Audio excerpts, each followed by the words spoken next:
And children? Okay, now it's time for the children's story, and today I would like to share a story called Whisper.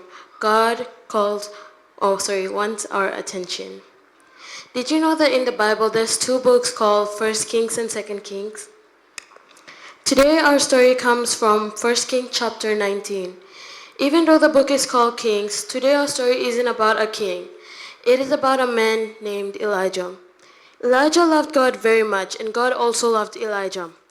God chose Elijah to be a prophet, which means someone who delivers God's message to his people. One day Elijah was standing on a mountain near a cave. While he was there, God told him to stand and wait because the Lord was about to pass by. Suddenly, a very powerful wind swept across the mountain. It was so strong that it broke rocks apart. Elijah may have wondered if God was speaking through the winds, but the Bible tells us that the Lord was not in the winds.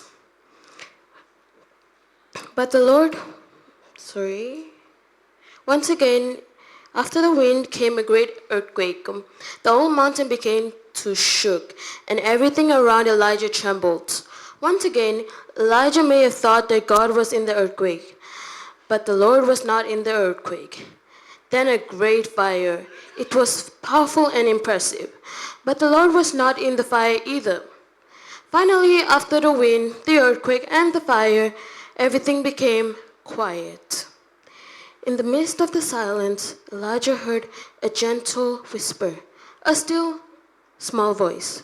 When Elijah heard God's voice, he covered his face and came out of the cave and listened carefully.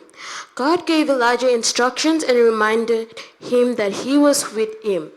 This story teaches us something very important. God doesn't always speak through loud or dramatic events. Many times he speaks gently to our heart.